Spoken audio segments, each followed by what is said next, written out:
Good evening and boa noite para todo mundo. Bem-vindos.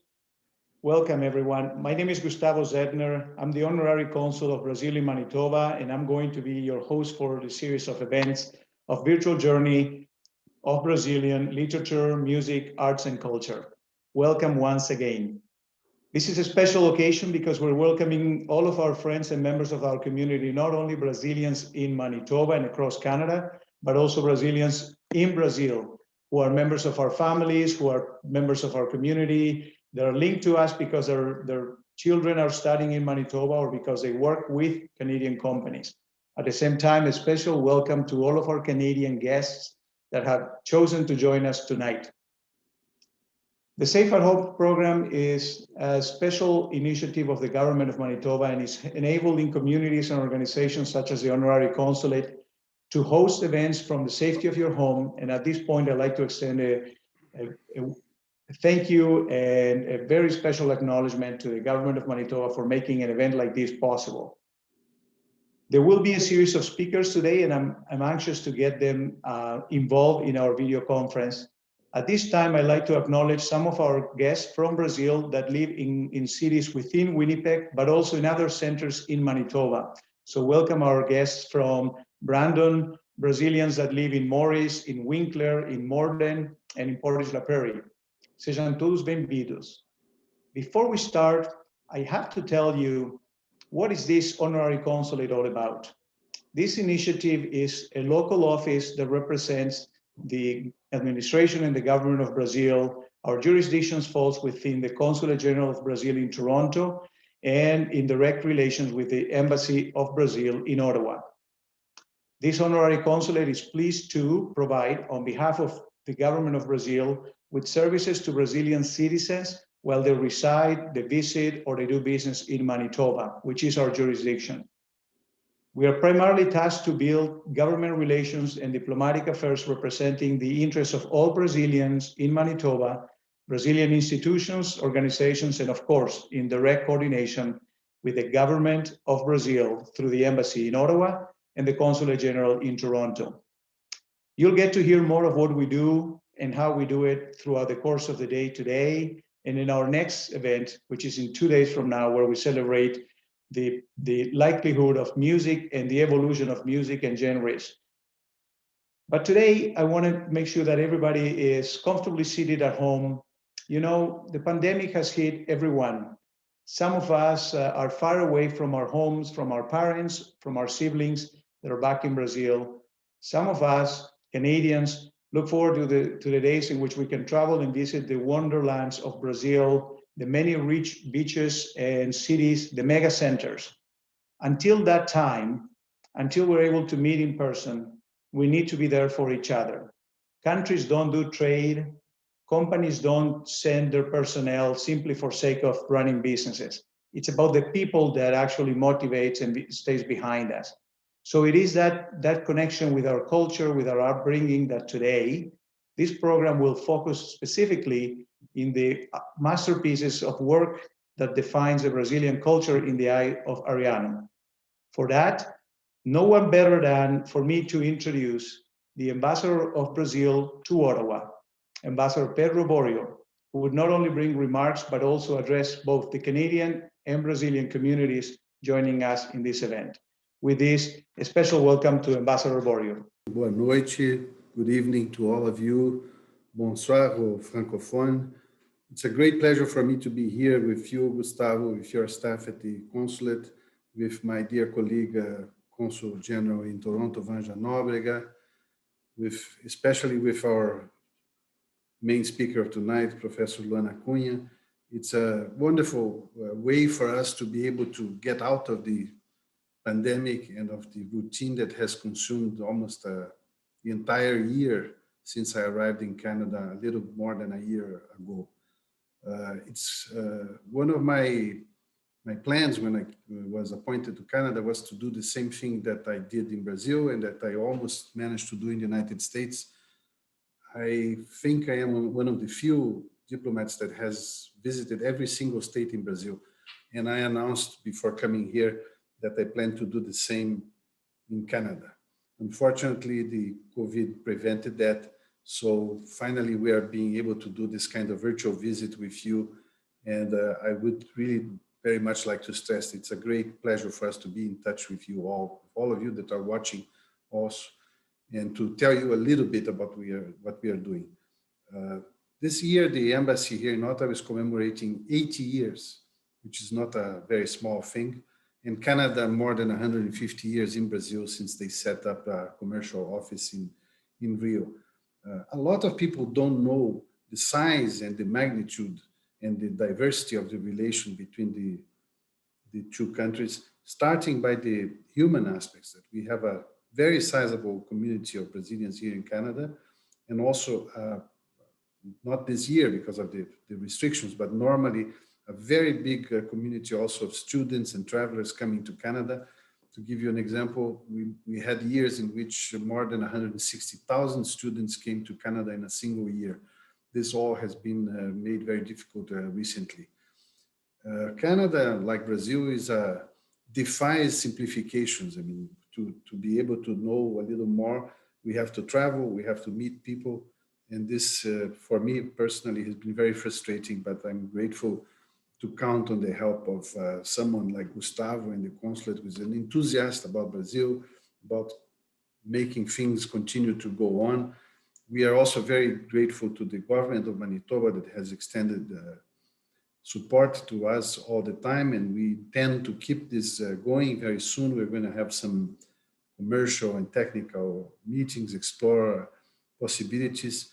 But I would very much like to stimulate all of you to be in touch with us. We would like to hear from you all and to hear the experiences of the councils of Brazilian citizens or other organizations, academic communities, community groups, and also that we can every time get a better shaped and sharper program for interaction and support to our community. We are very, very happy to stress that the Brazilians in Canada are extremely integrated to all facets of Canadian life. We wish other communities could watch this program. I hope some of them are in Vancouver, in Montreal, in Toronto, where we have a much larger concentrations of Brazilians. But the whole idea is that we remain in touch and we work together.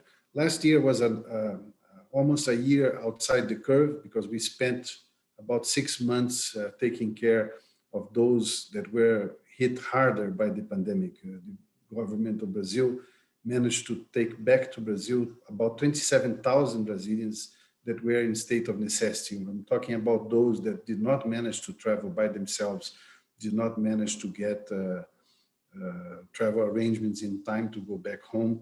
And also we supported the Canadians during the same, both in Brazil and in Panama, and some of them scattered around South America. Fortunately, that went well. We are happy also to register that we managed to continue working in the more normal activities of life. One of them is trade. Trade has grown despite the problems of the pandemic. We are negotiating a Mercosur-Canada free trade agreement. I think it's taking more time because it's very hard for the negotiators to meet. They are doing everything virtually. We have negotiated a defense agreement. It's going to be signed very soon. We have opened an office of an agricultural attaché here in Ottawa. We have opened an office of a defense attaché. The consulates are working very hard in their different jurisdictions. So there's a lot to talk about. I'm going to keep my remarks very short and wish our main speaker big success with her endeavor, and also congratulate her for being courageous to bring to you Ariano Suassuna, because Ariano Suassuna is someone that is larger than life. You see in the presentation that I was thinking about, well, how is Luana going to take care of that? I'm curious because he's such an enormous figure. He's extremely Brazilian on one side, and the other side, a man of total international culture, very familiar with the canon of classic literature, but who was extremely proud of his Brazilianness, of his Northeastern roots, And I'm not going to say more because Luana certainly will explore that in depth.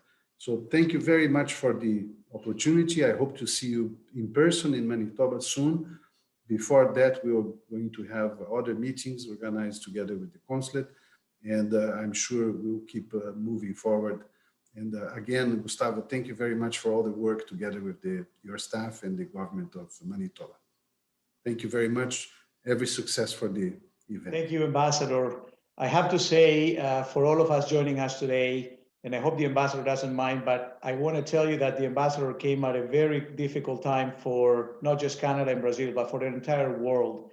And within weeks in his post, I had an opportunity to meet with the ambassador virtually over Zoom and got the immediate support and directions to continue to build these ties, supporting the Brazilian community in Manitoba and ensuring that the government of Manitoba, through the embassy and through the consulate general, can have access to supporting all Canadians that were in Brazil, either touring, studying, or transitioning through Brazil for their safe return home.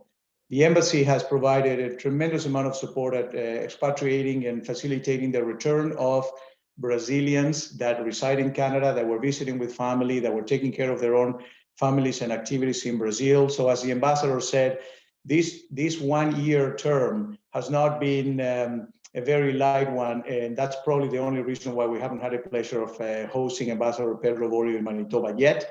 I am looking forward to hosting you here, Mr. Ambassador. But it's important that you brought that up. It's important that you brought that up, Ambassador, because the relationship that Brazilians enjoy in Manitoba is quite unique. The Honorary Consulate in Manitoba is here to provide that support, celebrate culture and music and arts, but more importantly, to build bridges that go beyond that into education and commerce and trade. The Brazilian community provides significant support to the fabric in Manitoba, including our relationship with the provincial government and access to the various ministries and the Office of Protocol, as well as the City of Winnipeg to the Office of the Mayor and with City Hall, that have opened up the facility and the foyer for us to celebrate 2nd September. For many of you, and as a last comment, what does it really mean to have an honorary consulate here? I want to highlight that all of the work that happens behind the scenes and to the benefit of Brazilians in Manitoba is in large part because of the immense support and commitment of many organizations, including Brazil, the Brazilian Association in Winnipeg, and Conselho, or the Conselho of Cidadãos Brasileiros in Winnipeg. These organizations provide direct access and communication to the community, provide us with input on what are the needs in the community, and also assist in the promotion, planning, and engagement with all of you. From when we have a newborn baby that wants to apply for citizenship to the time that we need to enlist people with a título de elector. You'll hear more about that from our Honorary Consul, Vice Consul later on, by Nisa Stein. But for now, and without further delays, it is my great pleasure to turn over the presentation to Professor Luana Cunha. Every success to you, Luana. We're here to listen to you. So good evening, everyone. First of all, I would like to thank you, our consul, Gustavo Zentner, and our vice consul, Vanice Sten, and also our ambassador, Pedro, Borio, and our general counsel, Wanja, Nobrega, for being watching and for this opportunity to meet with you tonight. So let me introduce myself. My name is Luana Cunha.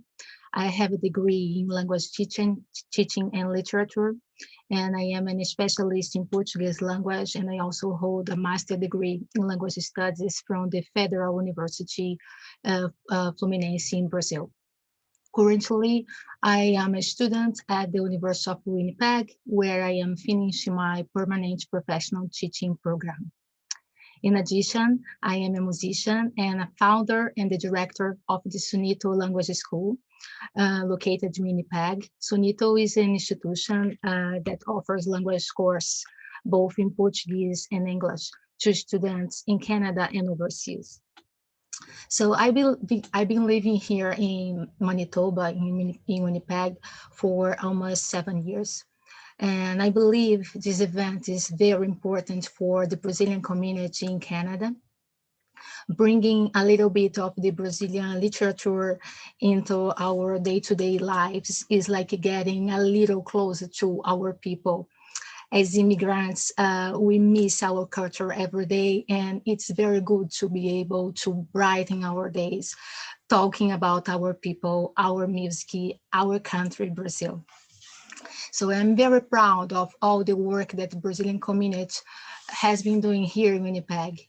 Many members of the Brazilian community here in Manitoba are engaged in an important work that is to bring part of our culture and make it Brazilian people feel home here.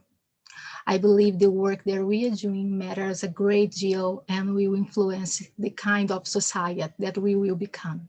My sincere thanks to the Canadian community for its support, receptiveness. I am truly grateful. So let's start. But before I start talking about Ariano Suassuna, as you know, I would like to play a short video. Então, nesse poema, Manuel Bandeira faz referência, é um poema popular, viu? Que eu vou recitar o poema popular para vocês verem que beleza. Diz assim: eu entrei de mar adentro e fiz tanta estripulia que o rei mandou me chamar para casar com sua filha. O dote que ele me dava, Europa, França e Bahia, terra de muita grandeza, terra de mil maravilhas, com muito ouro, muita prata, enchendo muita bacia. E a música do rei na frente, tocando sua harmonia. Eu então lhe respondi que era pouco eu não queria, que eu voltava para o sertão para me casar com Maria, que isso era a única coisa que meu coração pedia. Não é bonito?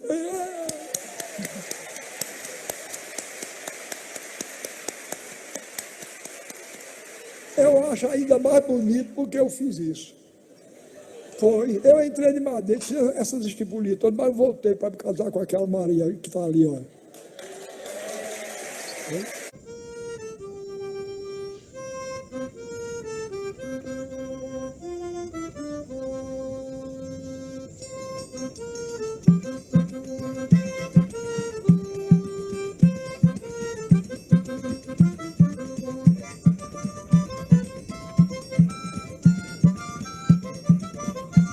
O grande sonho humano, do ponto de vista político, é encontrar um regime político onde se fundam a justiça e a liberdade.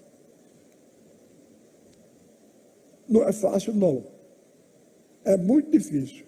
Mas a gente tem a obrigação de lutar e sonhar com isso. E caminhar para isso.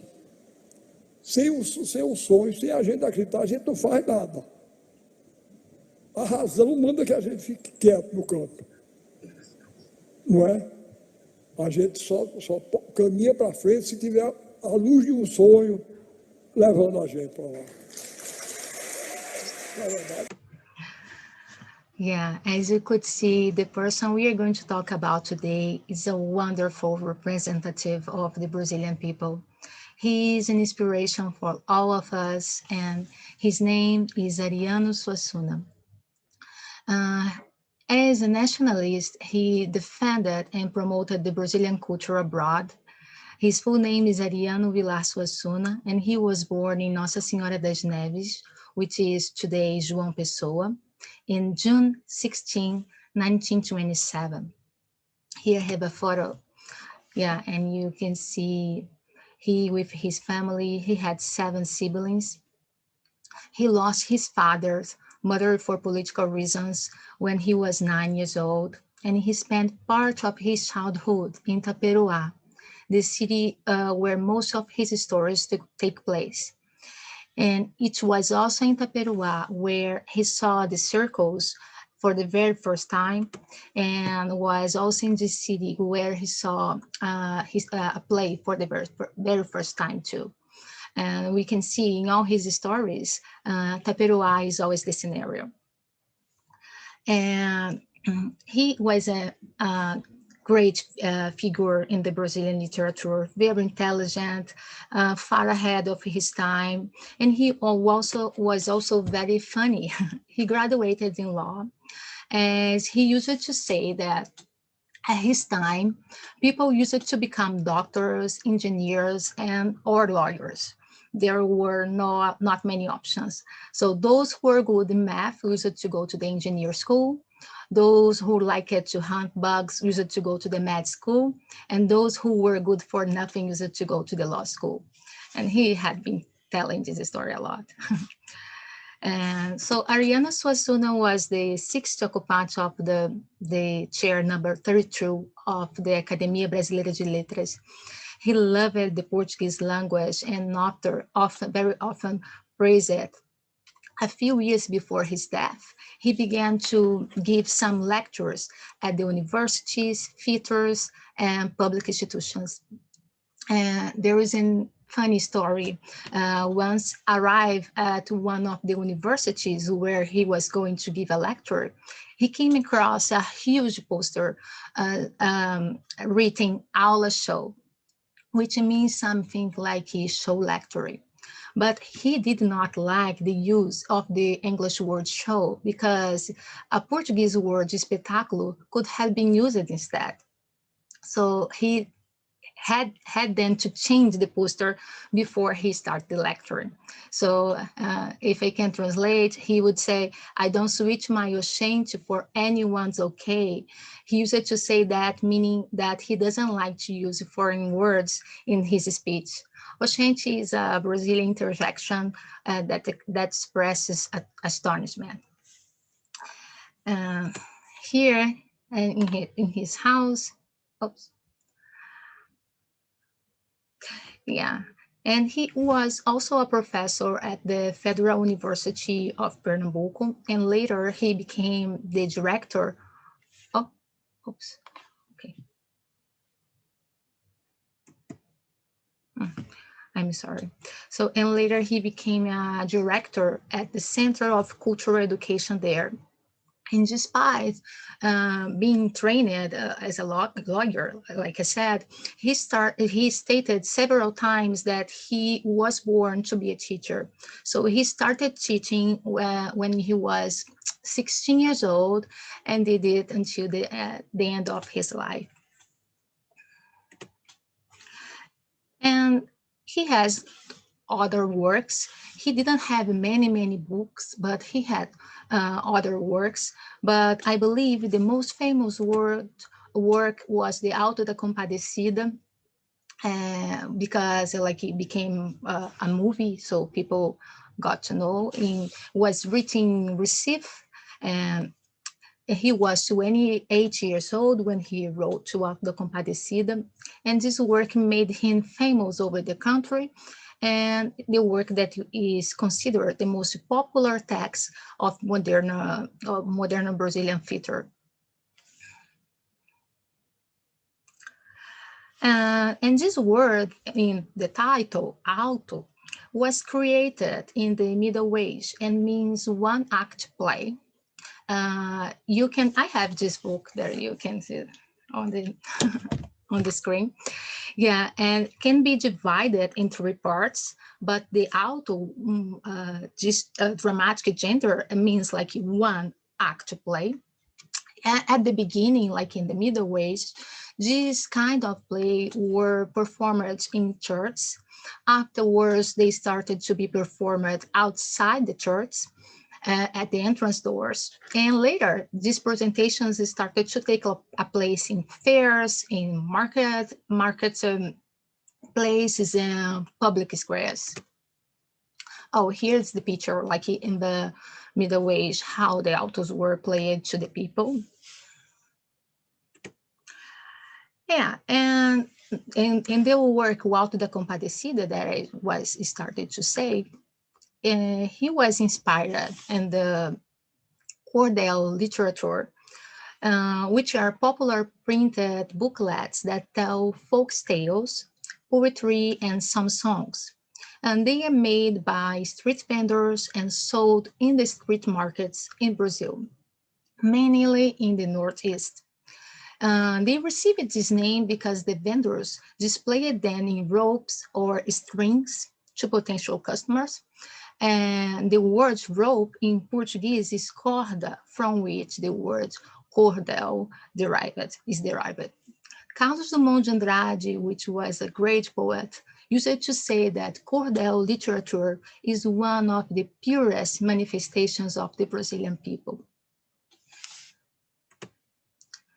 Here, this is the strings I just told. And here was the very first time that O Alto da Compadecida was performed in Brazil. Yeah, as I said, the book was written in 1955, and the first play was in 1956. And Ariano said many times that he didn't expect that people would like so much this work. And this work, O Alto da Compadecida, became one of the most performed plays in Brazil stage. And it started a new type of theater based on the popular tradition. It received lots of awards and was published and translated into a range of languages. In English, the title was translated as The Play of Our Lady, The Play of Our Lady, and in 1957, and the Rogues Trio in 1963. I know the movie got the name The Dog's Will, the movie like in 2001, but I mean the book, the first translation was the play out of Our Lady of Mercy. Yeah, and it's funny because Ariano never bothered to write a work that could be translated to other language. And the names of the characters, the popular expression, and the other cultural traits present in his work interprets the Brazil for the Brazilian people. He intended to write for his people. He felt that he had a mission to bring Brazilian culture to the Brazilian people. So his work is a really a real challenge to try to translate what he says, because it's lots of popular expressions and keywords that we use in Portuguese. And here is O Alto da Compadecida in the theater. And whoever knew Ariano Suassuna knows that he always spoke of the difference between the official Brazil and the real Brazil that was stated by Machado de Assis, who said that in Brazil there is two different countries. And the official the official Brazil, is made up of privileged people, and the people of the real Brazil are those that Dostoevsky, the philosopher, used to call the fourth state. I am sure that you remember, I'm not sure if you remember, but in history classes, we learned that in French Revolution, there were three main states: the clergy, the nobility, and the commoners, who are the folks. But in reality, there is one state hiding in this third state. That's what Ariano Suassuna was meaning when he said he would write for the fourth state. Because the third state, the folks, we had in the third state, we had two groups of people. The first was the bourgeoisie, who are the fabric sellers, gold sellers, business people. Like in the movie, we have the baker and the baker's wife. And we have also in the third state, the poor people, like the poor peasants, the simple workers. And then this is the fourth state, according to the philosopher, and which Ariano Suassuna agreed. So what Ariano called the real Brazil, based on the Machado de Assis metaphor, was the people from the fourth state. It was the vast majority of illiterate and semi-literate people who represented the bulk of Brazilian people in the last century.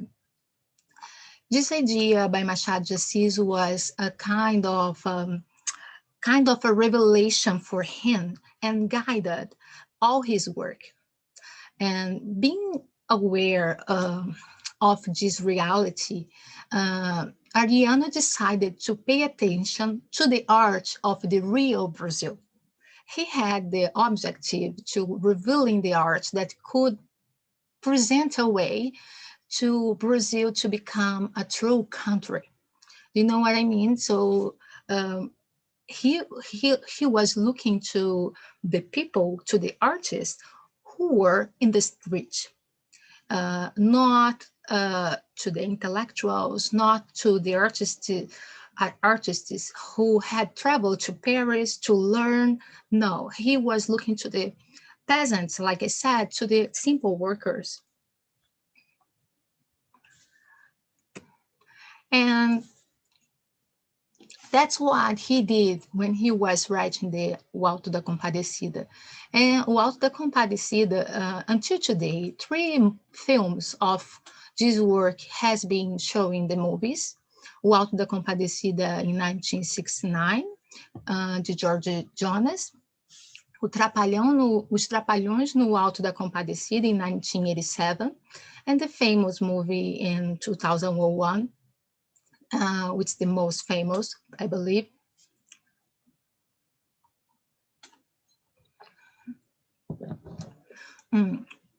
No other Brazilian play has become as nationally and internationally well known as O Alto da Compadecida. This work shows the hard reality in the northeast of Brazil and its social problems and cultural values. And this work focuses on 2 main characters, João Grilo and Chicó.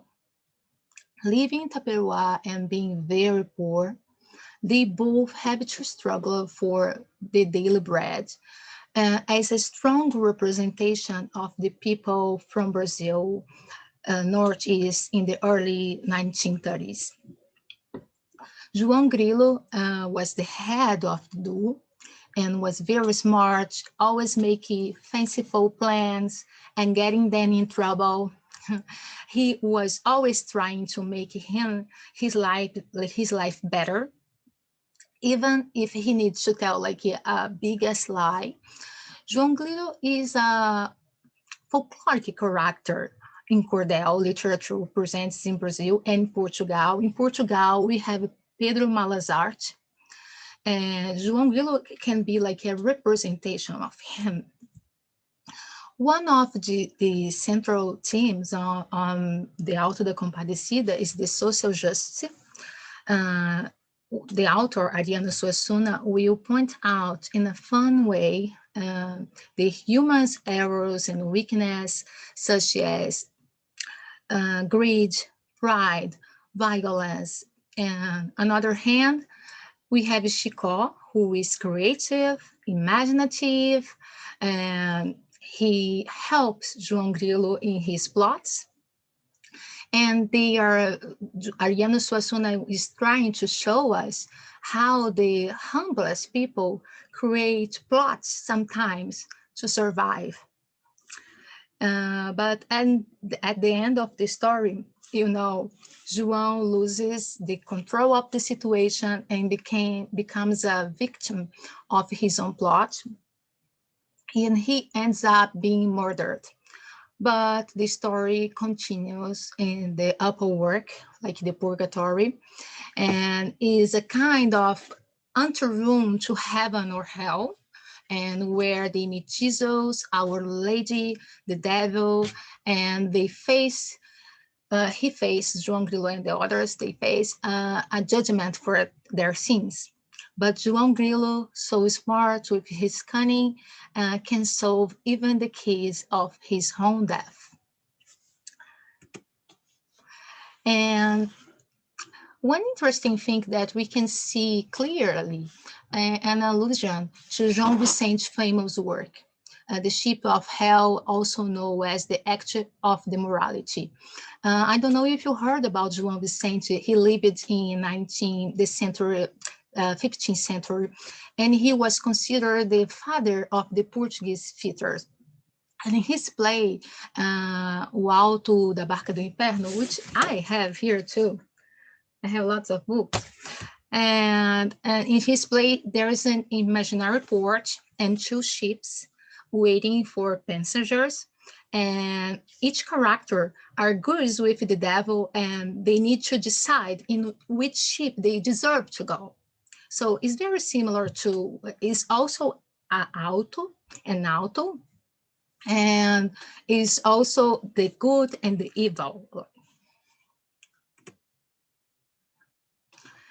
And talking about play, Ariano was also a great defender of the indigenous theater, and he criticized the fact that Portuguese people attributed to them at the beginning of the Brazilian theater. He used to say that even before Portuguese explorers arrived in Brazil, the indigenous theater already existed. So even literature already existed. Of course, it was oral, but existed. And the First Nations already had their poetry, songs, and were passed down from generation to generation. And that's why he started the Movimento Armorial.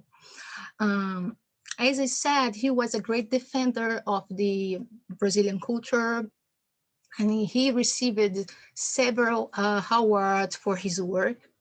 But his prime mover was the Movimento Armorial in the northeast of the Brazil.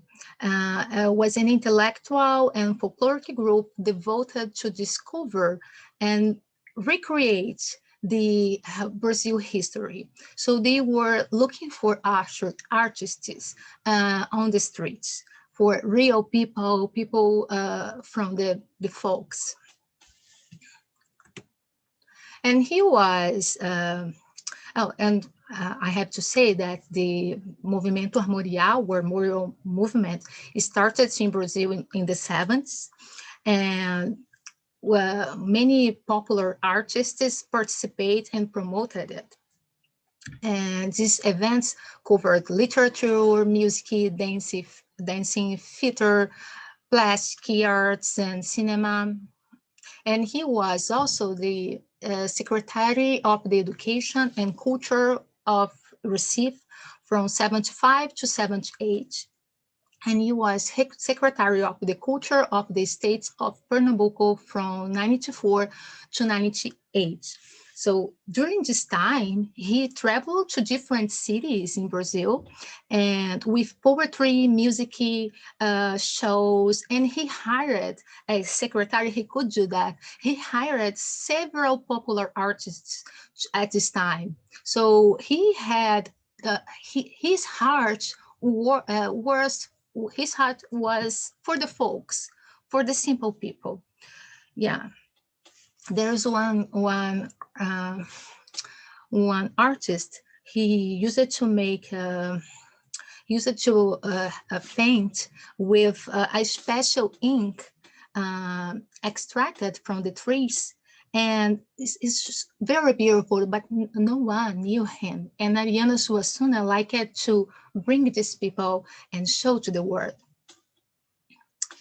Okay, so back to the book. Back to the book, in the movie we don't have the clown, but in the book we have. You know, the book is a play and is written like a play. Like if you open the book, you will find like each character is speech. So it's not paragraphs. You're going to find the characters and their speech. And there's a clown who is like The announcer of the play is a great commentator too in fun situations, and his speech often presents direct discourse and gives like an outer impression about the situation. And here we have it. I am using the movie pictures because the movie is very faithful to the book. Of course, we have some differences, but in general, I would say the movie is very faithful to the book. So the characters in the Alto da Compadecida are allegorical. That is, they do not represent individuals, but types that must be understood according to the structural position that they occupy. What I mean is like when you see a character, João Grilo, Chicó, the father, they do not represent one person. They represent a group of persons. So that's why they are allegorical. Well, let's talk about João Grilo. João Grilo, he is the protagonist. He's a poor, and he used his infinite cunning to survive. He has already been compared to Macunaíma, a character created by Mário de Andrade, but this comparison is not very adequate since Macunaíma did not work, he didn't want to do anything, and João Grilo, he tried to get his daily bread somehow. So the comparison is not the best comparison with Macunaíma. We would better compare him to Pedro Malazarte from Portugal folklore. And I brought this picture because once Ariano Suassuna said, João Grilo is, remember I said the characters, they do not represent one person, but a group. And once Ariano Suassuna said, João Grilo would be like a Kengo. If you know, in Northeast, Kengo is like this part of the head. So he has to think a lot to make his plans and create his plots. So that's why we call him Kengo. There is a funny story once, a professor from United States, she was writing about Ariano Suassuna's work, and she traveled to Recife to talk to him, and he was explaining exactly what I said. Here in the Northeast, we call Kengo, and he was saying that João Grilo is a Kengo. And she said, oh, but if it's a woman that makes the same plans, I think we call her a Kenga. And he started to laugh. I said, no, don't go for this way. Kenga is not the female word for Kengo. So João Grilo is very smart. And, I just said in his craft plans, he was able to involve all the clergy, the priest and the bishop, the bourgeoisie too, like the baker and the baker's wife. But in João Grilo, we can see a lot of Brazilian people characteristics. He's creative, he's a smart guy, he's funny, and Brazilian people are known by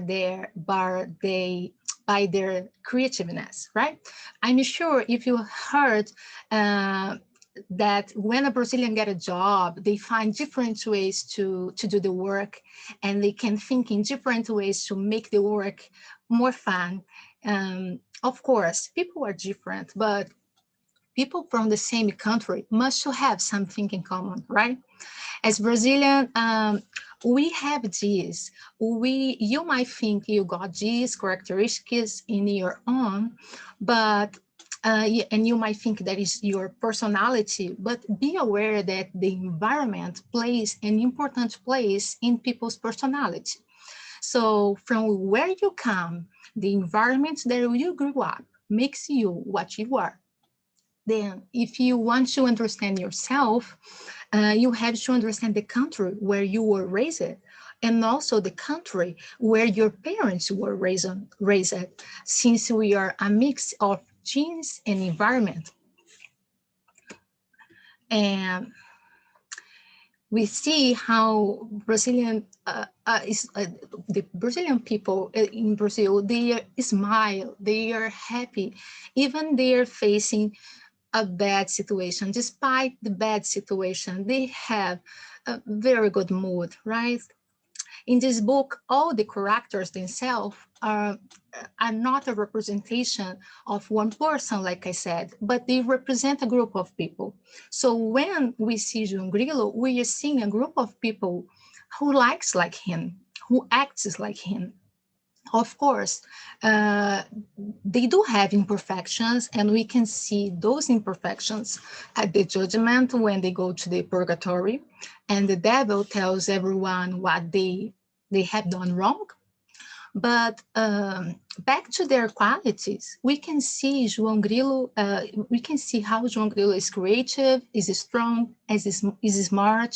He tries hard to make his plots happen. And he is also resilient. And here we have another quality of Brazilian people. They are resilient and they never give up. We used to say a quotation in Brazil that says, we are Brazilian and we will never give up. This is so true. Brazilian people are survivors. Yeah, we have been facing very hard problems in our country for a long time. Poverty, many other things, you know. We've been struggling with challenging situations for many years. But in this book, the scenario is the 30s, like 1933, which was a Brazilian period in which hunger and lack of rain plagued Northeast very badly. It's impressive.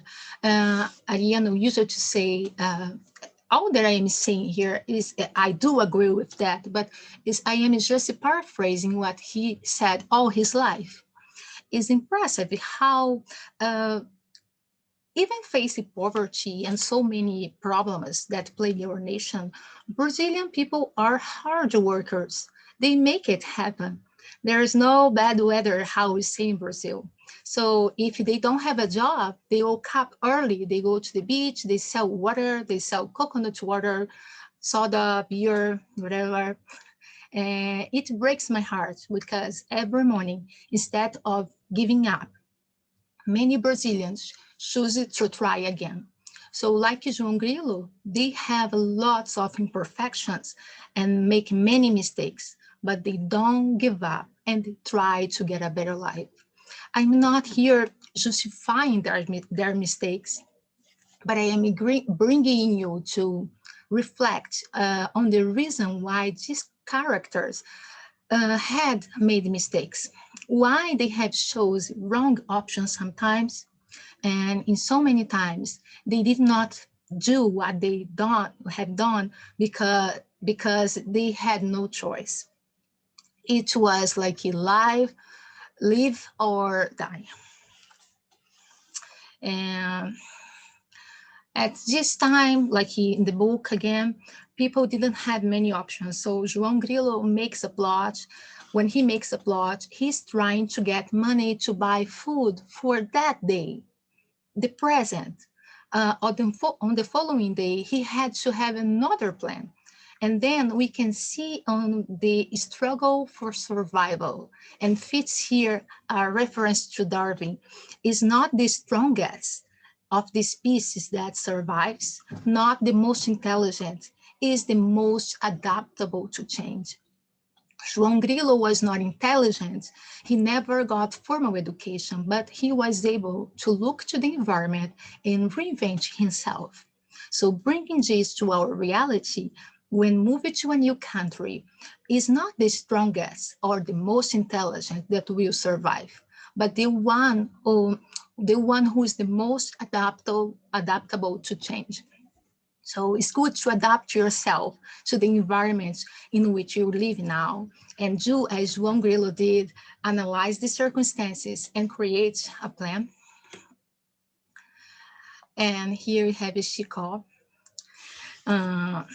Chico was a storyteller and a naive liar who created stories just for satisfy an inventive desire.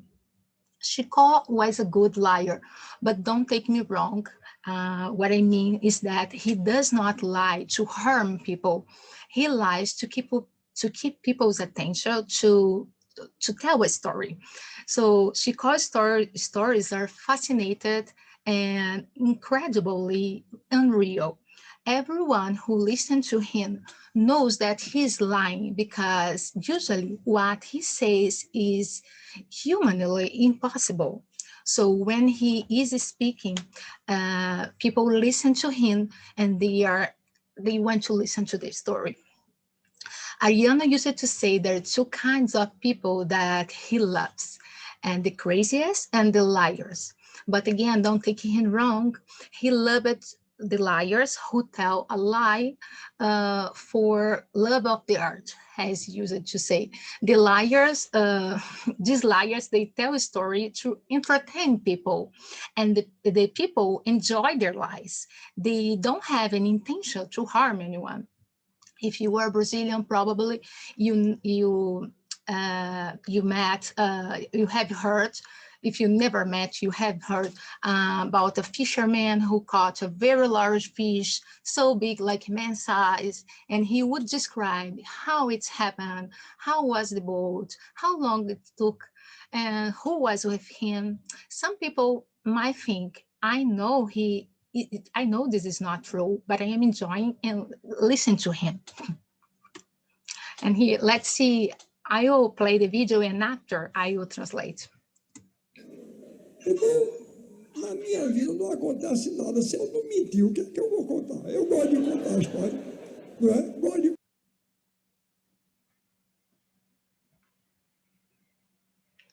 I think the sound, oh, okay.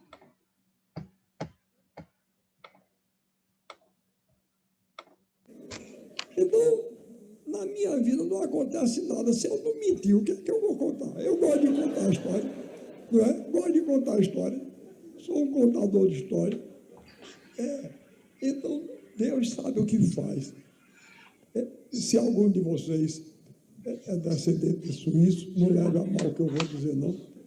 Mas, olhe, eu agradeço a Deus toda noite quando eu vou rezar. Eu agradeço a Deus por me ter feito nascer no Brasil. Em primeiro lugar, por causa da língua.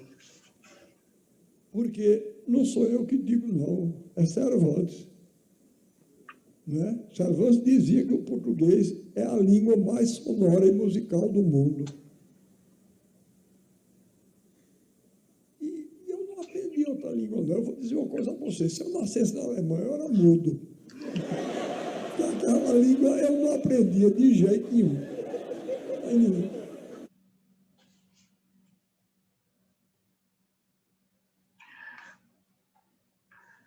Okay.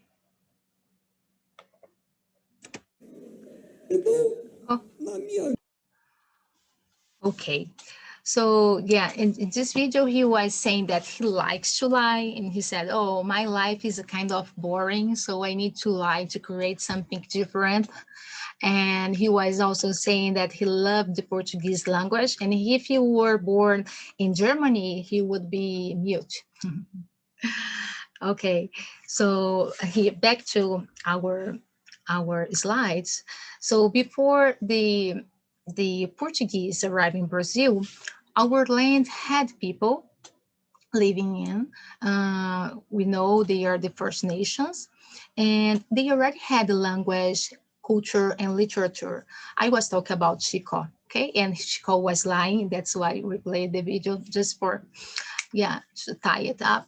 And of course, the language used by the First Nations was only oral, was not a written language, but it does not diminish in any way the importance of their legacy for us.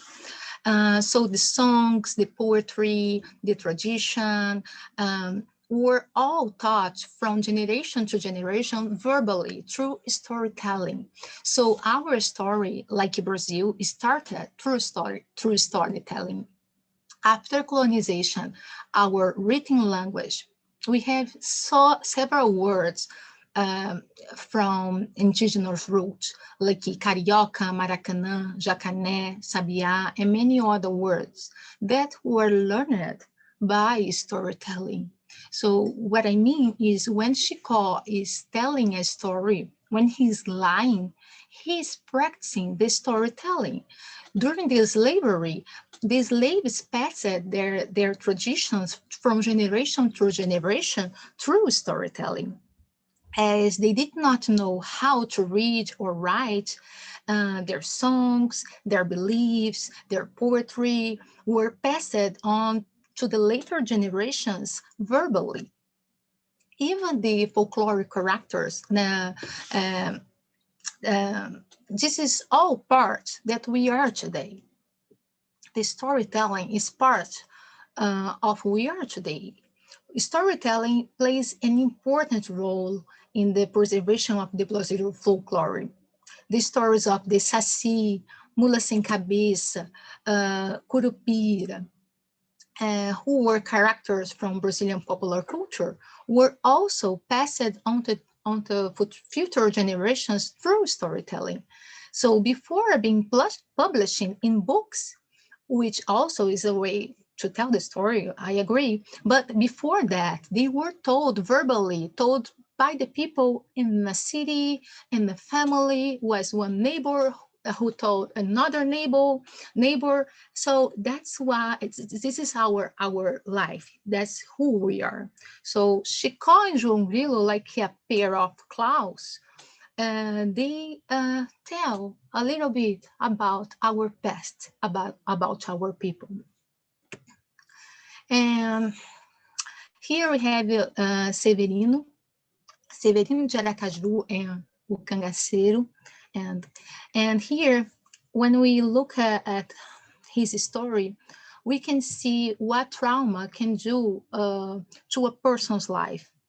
Researchers say that in an early exposure to neglect can affect health develop and have lifelong consequences. At the judgment, they did not need defense. Jesus immediately just said they are saved. So their parents were killed in front of them when they were children, and they were very small, and they witnessed scenes of extreme violence and deaths, and it drove them crazy. So they were not responsible for their actions. And here we have a Compadecida, who is Our Lady in the movie. With merciful arguments, she destroyed the devil's plan and that would lead everyone to the hell. And here is an important part of the movie because, as I said in the beginning, Ariano Suassuna lost his dad when he was a little child. Actually, he was 9 years old, but was still a child. And the female figure played a very important role in Ariano Suassuna's work and life. Yeah, his mother,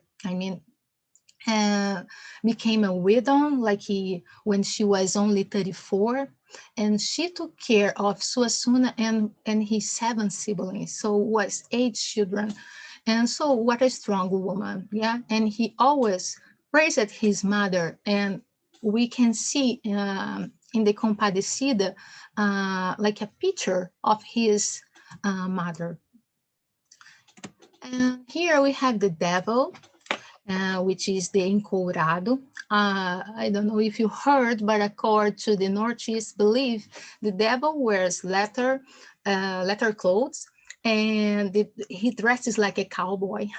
That's why Adriano got his name, o encourado. And here we have Emmanuel, our Jesus Christ, Lord.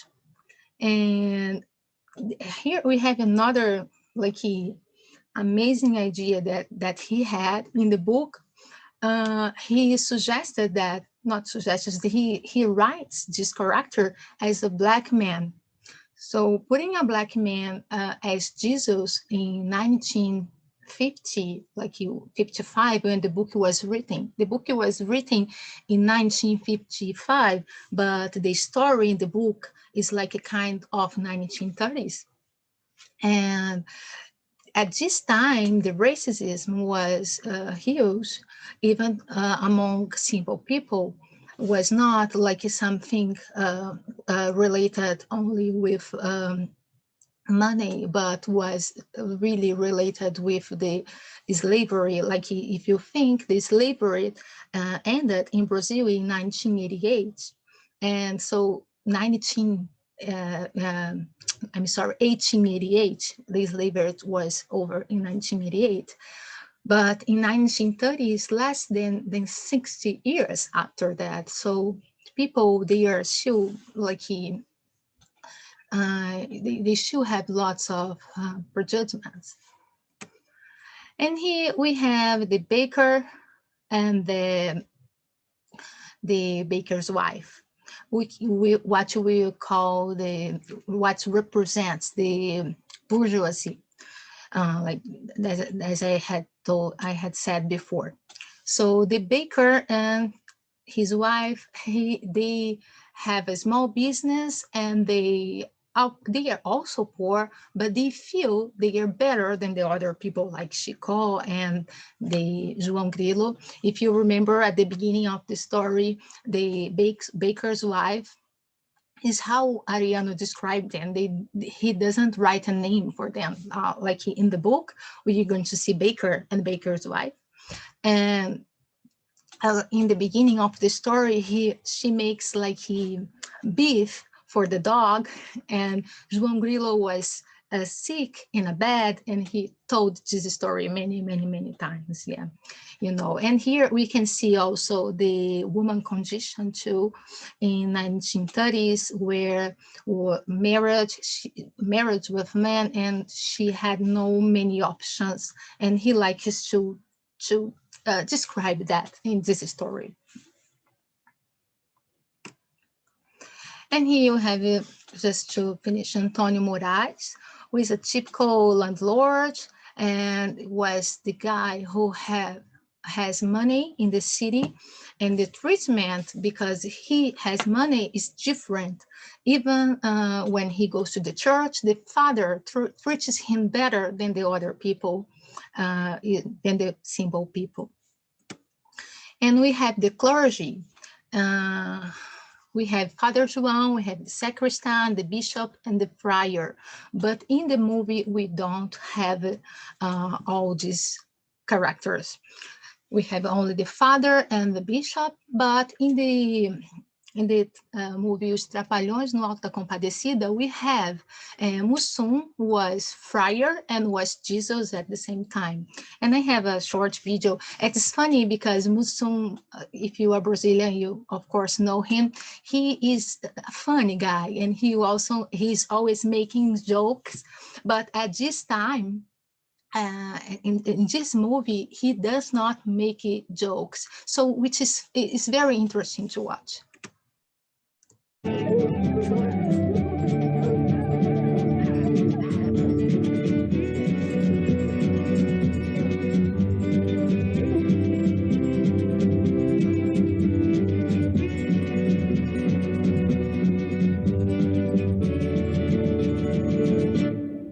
Só por causa desse grito, Vossa Excelência vai ser o primeiro.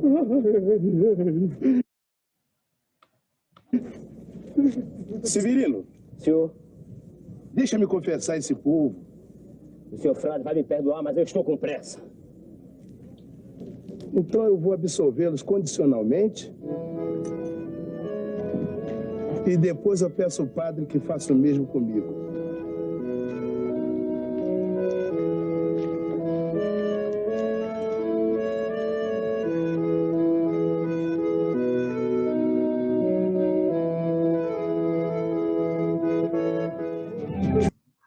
Okay, so yeah, so I want to finish my presentation saying that all these characters are really amazing, and I had much more to say, but I know it's getting late. And as our ambassador said at the beginning, he is a man who lived a lot and had lots of to share. So thank you for listening to me tonight. This was an unbelievable presentation. I know that we have asked you to do something very difficult, Luana, which was to translate the very core of literature and culture from one language and one nation onto another into English, and to be delivered for all of our guests in English and French in Canada. It is my pleasure now to introduce Vanice Stein, who is the Honorary Vice Consul in Manitoba. Vanice is a professor of literature, and she will be coordinating the next section of Q&A. At this time, I would like to ask all participants to open up your chat box and submit any questions. Those questions will be, to the extent that it is possible, translated from English into Portuguese or Portuguese into English, so that we can all benefit from Luana's commentary. More importantly, Vanice is the person behind providing all of the services for the Brazilian community in direct coordination, an amazing amount of work behind the scenes, coordinating with our team and the personnel at the Brazilian Consulate General in Toronto. And with that, I want to acknowledge all of your hard work, Vanice. Vanice is ela é a minha parceira gaúcha. Y Vanice, this is your time, Q&A. Thank you. Thank you, Luana, for this wonderful presentation. One of the comments that most readers mention is that, what is, in your opinion, the biggest lesson or the biggest takeaway from the book O Alto da Compadecida? I would say that I think we never should judge people from our perspective. We always have to look at the character or the person, including the environment where she grew up, her family, what she's living at the moment, what she lived in the past. So I think it's the biggest lesson, because when they came to see Our Lady, she brought that. She said, oh, Severino de Aracaju, who everyone would say, this one is going to the hell. And Jesus just said, you're saved, because he had lived like a very hard moments in his life, in his childhood, which made him what he was at the time. Perfect. Yeah, and another thing that I would like to ask you and to mention, in a way, there are a lot of mixture of imaginary characters and imaginary situations with reality. And the idea that humans are so creative, right? So like that we can overcome things. Specifically in the book, the characters live in the northeast of Brazil, which is a very, very hot area with very low development, with a social and economical structure that is very, very negative to people. So creativity and learning how to overcome these certainly can be seen as a very universal theme, right? And I cannot stop thinking, even to the times we are living right now, right? To be hopeful for, can you comment a bit on that too? And even, to other works of Ariano? Yes, Brazilians are creative. Everyone knows that, and we have lots of colors. We have different kinds of arts, and most of this creation comes in hard moments when we have to, like now, when we are living this. I'm sure that we had lots of inventions. And once I saw on internet when we found out that we had to use a mask, many Brazilians already started to make like a colorful masks. But one thing that Ariano Suassuna used to say was about Oscar Niemeyer, the architect who planned the Brazilian. And he said, I admire him a lot, but he is a great architect who was born in Brazil, but he's not a great Brazilian architect, because I don't see in Brazilian creativity, I don't see colors. And he said, do not represent the Brazilian people. Brazilian, don't take me home, wrong. Another thing, I don't know if we still have some time, just to mention incredibly a lot of Brazilian literature, or a lot of the components of your presentation is based on cordel literature, which in fact comes from Europe, comes from Portugal. And it was just developed in a different way in Brazil. So this is very interesting to see how history and historical events, they unfold in different ways in different places, right?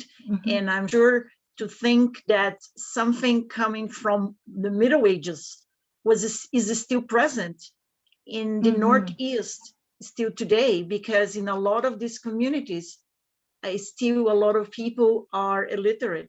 And so they rely on stories being told in markets and in these booklets, which is called cordel, which again they don't cost much. Yeah. They are quite simpler than books, but still they represent the passing of tradition and other stories. And we keep having this in Brazil, basically 400 years after it started in Europe, Yeah, right? that's right. And he also, like the book O Alto da Compadecida was based in 3 cordel books. Was the Cavalo. Oh, and there's an interesting thing about cordel, because in the book we have o gato, the cat, that I even don't know how to translate descomer. Descomia dinheiro. There is a cat, and they put like a coin on the cat anus, and then they said, oh, now this cat, when he poops, there is a coin inside, and it's from cordel, but in cordel was a horse and not a cat. But it's the same story, but he changed it. He plays like that. He gets that story from cordel, and he changed the animal, and then he changed like a character, but it's still the base is there. Thank you, Vanice, Luana. I don't know if there are other questions. I can see others coming in the chat to the host. I know that you've addressed some of those, but my hope at this point was to acknowledge that as we got started and introduce the entire consulate and the honorary team, at this point, I'd like to introduce Wanja Nobrega, who is the Consul General of Brazil in Toronto. And I hope that our tech team can provide video and microphone for our Consul General so that she can join on screen. At this time, I'd like to introduce Wanja, who has, for your awareness, already served a full term in Toronto, in Canada, many years ago, and built very strong ties with the government, both in Manitoba and throughout her jurisdiction. More importantly, has supported many initiatives with the Consul General at the time from an economic development perspective. I'm going to put Wanja on the spot. I know, Wanja, you are from Pernambuco, and I would like to ask you if you can share any thoughts, any observations on the lecture tonight, and any memories perhaps of how you interpret, having traveled as a diplomat representing Brazil around the world. How do you interpret the work that Ariano has done, and if that has had any impact in your life? Well, good evening, boa noite, bonsoir. It's a great pleasure to be here. It's an honor. And first of all, I'd like to thank you, Gustavo Zentner, and your team for organizing this amazing event. Especially thank for Vanessa Stein, our honorary vice consul, for her support and commitment with our community, with our culture, especially literature. That's her main job and main task. This, I think, is an extraordinary opportunity to promote Brazilian culture. And I do hope, and I will say immediately, that we'll continue with these talkings about Brazilian culture. Brazil is very rich in culture, there's a lot of diversify culture. Like you said, Vanessa is from the south of Brazil. I am from the northeast. So each one we have our own peculiarity, but the whole thing is Brazil. So I support that you will continue this, and I do hope maybe we can do also with some commerce, trade, economy, anything you want, because I think you are doing tremendous work for us, for the Brazilian and Canadian community. So congratulations, first of all, and for this initiative, and I'm very glad to be here. And I think it couldn't not be more successful than start with Professor Luana Cunha. I would like to congratulate her for her presentation, because Ariano Suassuna indeed is very peculiar author, but for some reason that we heard, and maybe I can also say some words, that he's accepted all over the world. Is amazing. So I'd like to congratulate you, Professor, for this amazing opportunity to share with us your thought and your research.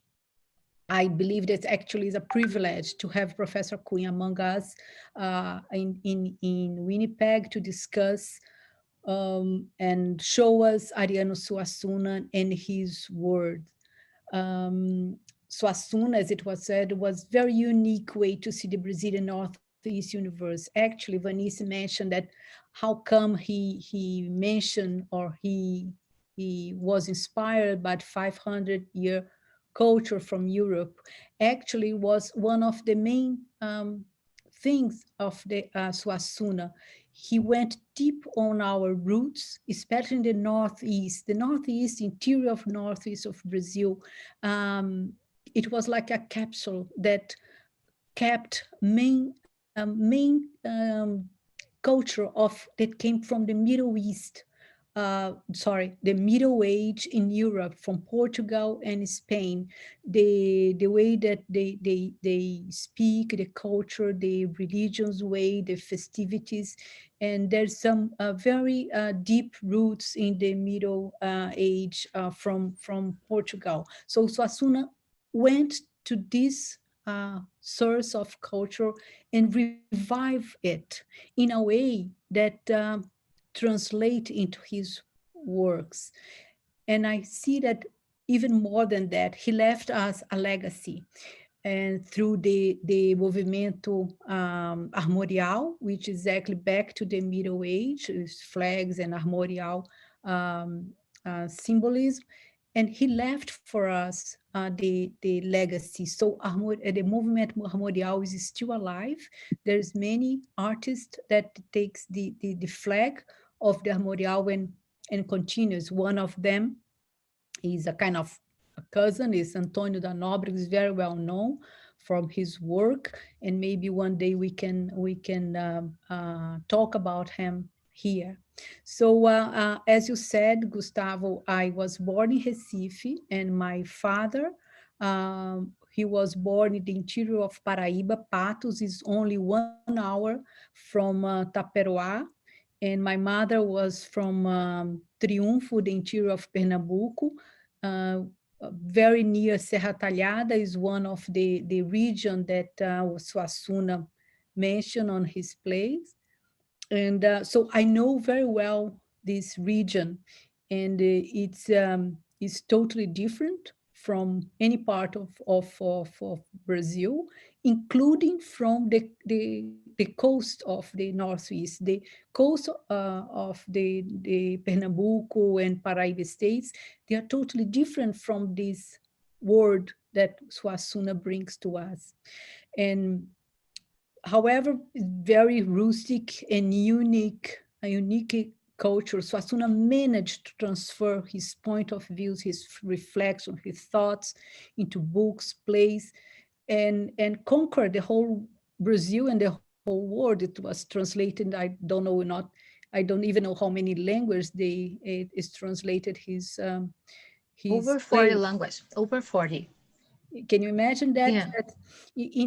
That's amazing. But when I was thinking about today and why it's not a mystery, is because he talks about the common people, the real people, like Luana said, but the real people is everywhere. Is here in Canada, is in Brazil, in everywhere, is in Africa, in Asia, in Europe, is there everywhere.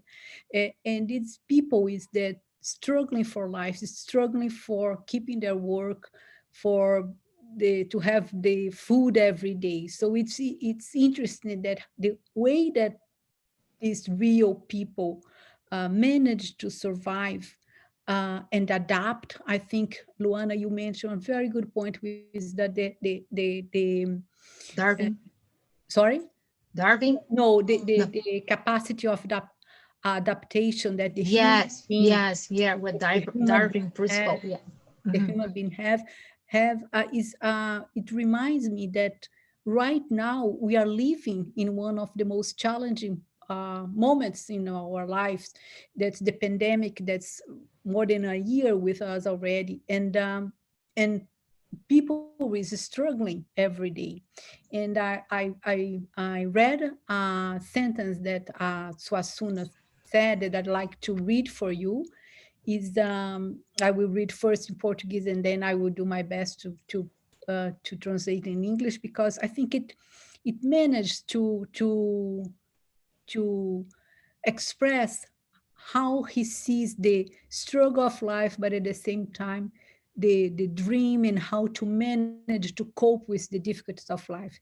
At a certain point, he said in an interview that, quote, tenho duas armas para lutar contra o desespero, a tristeza e até a morte: o riso a cavalo e o galope do sonho.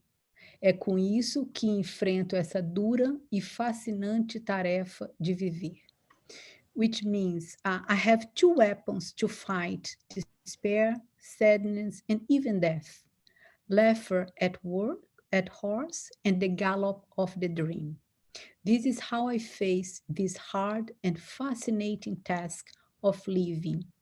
And I think that we are living a fascinating task of living, to struggle every day, but we have creativity, we have dreams, and we have to adapt. And human beings is amazing because we are resilient, and that's maybe one of more way to prove that. In a more light side, I would like to comment kind of joke, but it's not joke because it's true. And one of the characters of the book is the bad guy, the cangaceiro, is the Severino de Aracaju. Mm-hmm.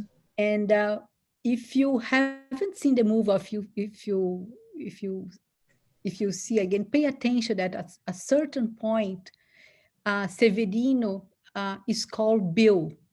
In the northeast of Brazil, Severino, which is a very common name, but is a very out of date name, it's called Bill. Bill is the short name for some reason for Severino in the northeast.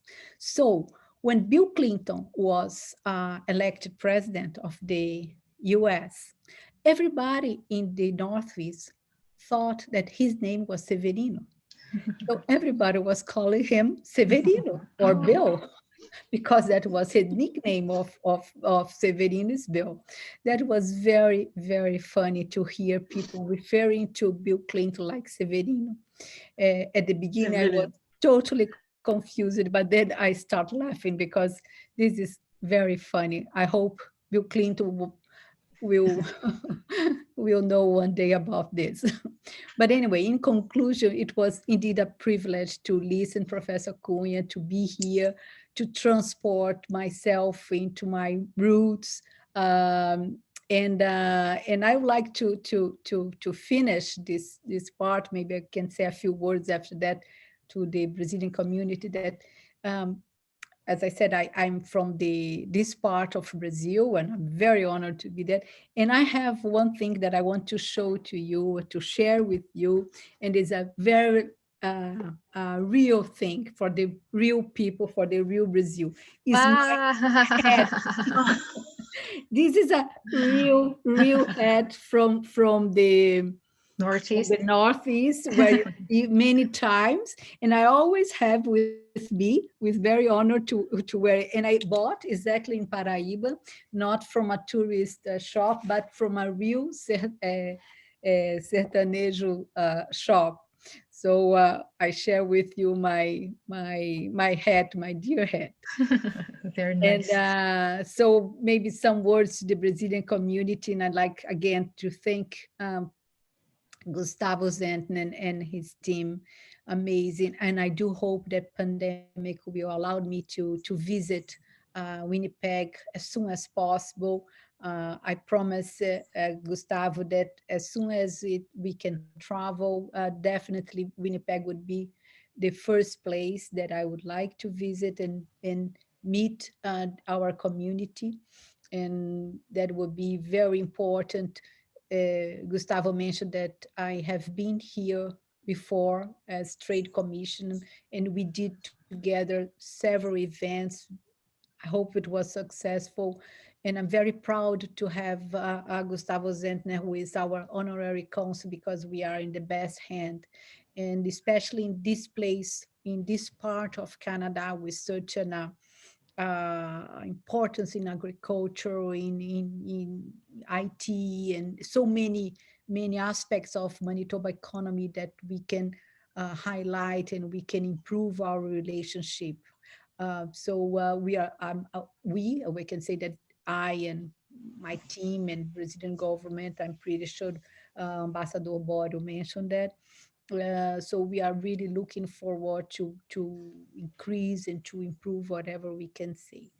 Besides that, regarding the consular aspects of here in Toronto, I'd like to highlight that despite the difficulties that we faced in the last year, we had never closed our services. The consular is open and never been closed.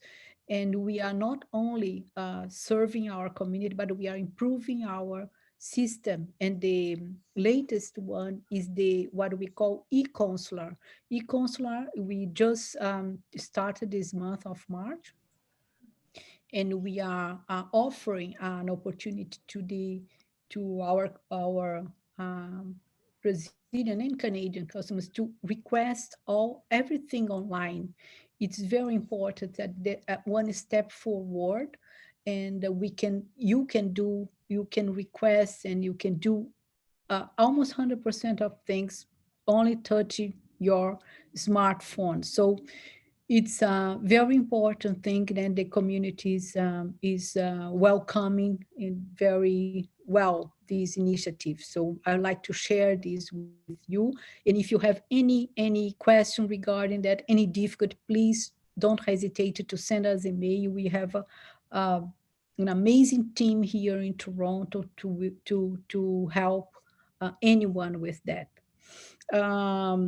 Again, I should mention that I'm personally and direct in contact with Gustavo Zentner. Every week we speak. So please direct to him your questions, and I'm pretty sure that he or Vanice will deal or come to us. So the idea is really to have more and more communication between ourselves.